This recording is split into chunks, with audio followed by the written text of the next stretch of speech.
ওনার পরিবার আমার কাছে দুটো জিনিস চেয়েছেন। বলেছেন পুলিশের হেফাজতে মারা গেছে এবং আমরা জেনেছি শারীরিক অত্যাচার হয়েছে। আপনাকে দোষী পুলিশদের বিরুদ্ধে কঠোর ব্যবস্থা নিতে হবে। দ্বিতীয়, উনি বলেছেন দুটো বাচ্চা আছে, উনি আর্নিং মেম্বার ছিলেন, এদের পড়াবো কি করে, আমি খাবো কি, আপনাকে আমার ভবিষ্যতের দায়িত্ব নিতে হবে আর বাচ্চাদের পড়ানোর দায়িত্ব। তৃতীয়টা উনি বলেননি, আমরা করেছি। আমি উনাদেরকে যেটা বলেছি সেটা আপনাদের বললাম যে পুলিশের লকআপে বা হেফাজতে মারা গেছে, এটা তো দিনের আলোর মতো সত্যি।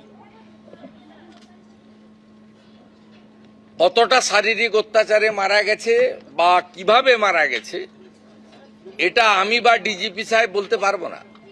3 জন ডাক্তারের নেতৃত্বে যে পোস্টমর্টম হয়েছে ভিডিওগ্রাফি দেখে, তাদের রিপোর্ট যতক্ষণ না পুলিশ আইও কালেক্ট করছে ততক্ষণ এটাতে কনক্লুশনে আসা যাবে না যে পুলিশের গাফিলতি প্রমাণিত, কারণ তাদের কাস্টডিতে মারা গেছে। এবারে কতটা কি অত্যাচার করেছে ইন ডিটেলস পিএম রিপোর্টে পাওয়া যাবে। আমরা প্রাথমিকভাবে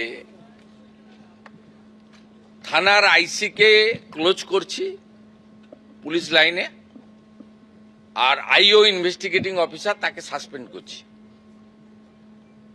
ম্যাজিস্ট্রেরিয়াল ইনকোয়ারি এক্ষেত্রে প্রোটোকল ম্যান্ডেটারি।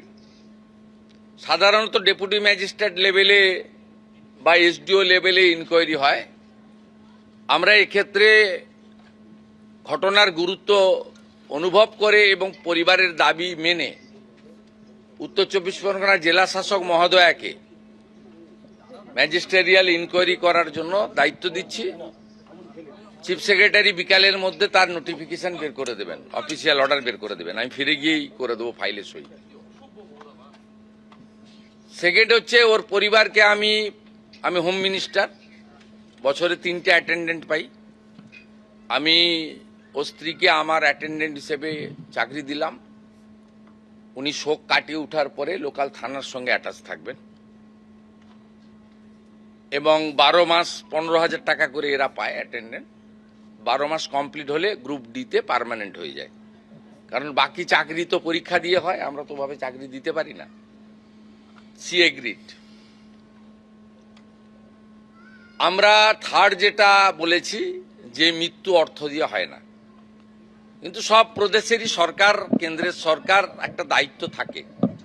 এই জন্য CM relief fund, PM relief fund, এই জন্যই ডিজাস্টার ম্যানেজমেন্ট ফান্ড, এই জন্যই থাকে, এক ব্যবস্থা থাকে সরকারের। ওরা আমাদের কাছে অর্থ চায়নি, কিন্তু আমি চিফ মিনিস্টার রিলিফ ফান্ড থেকে 10 লক্ষ টাকার একটি চেক আপনার মিসেসকে দিয়েছি। বলছি এটা আপনাকে নিতে হবে না, আপনাকে একটা চাকরি, ছোট চাকরি হলেও দিলাম আমরা। দুটো বাচ্চার নামে আপনি MIS করে দেন, ওদের পড়াশোনাটা দেখতে হবে। আর পোস্টমর্টম রিপোর্টে যা আসবে এবং ডিস্ট্রিক্ট ম্যাজিস্ট্রেটের নেতৃত্বে ম্যাজিস্ট্রেরিয়াল ইনকোয়ারিতে যা রেকমেন্ডেশন দেবে তার ভিত্তিতে পরবর্তী পদক্ষেপ আমরা মেনে চলব। কাস্টোডিয়াল ডেথের ক্ষেত্রে সুপ্রিম কোর্টের, NHRCর এবং রাজ্য সরকারের নিজস্ব কিছু ব্যবস্থা রয়েছে, সেই ব্যবস্থা মেনেই এটা করবেন। ডিজিপি সাহেব পার্সোনালি এবং হোম সেক্রেটারি ম্যাডাম পার্সোনালি এটা লুক আফটার করবে এবং আমাকে রিপোর্ট দেবে, এবং MLA এবং সিপি প্রপারলি লোকাল ফ্যামিলিকে ইনফর্ম করতে থাকবে যে সরকারের ইনভেস্টিগেশন এবং তার অ্যাকশনের প্রসিডিওরটা কি হলো।